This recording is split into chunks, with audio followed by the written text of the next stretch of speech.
Aizturējuši elpu vakar Okartas akadēmijas skatītāji gaidīja liktenīgo mirkli, kad tiks paziņots pavasarīgi zaļās automašīnas Ford Fiesta jaunais īpašnieks.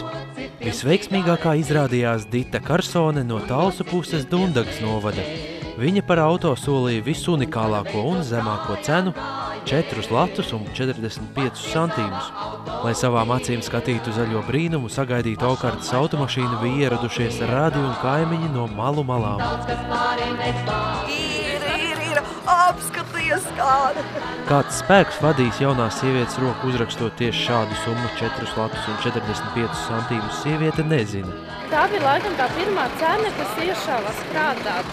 Un tikai vienu īsi. Tikai vienu. Vakarā stundu apmēram līdz beigām. Vīru cēla augšā, lai jūt līdzi ar maniem.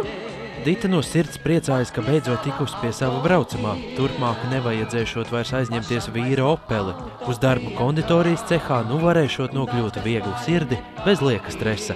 Oficiāli var paziņot Okartas akadēmijas pirmais auto Ditai no Dundagas par 4 latiem un 45 santīmiem.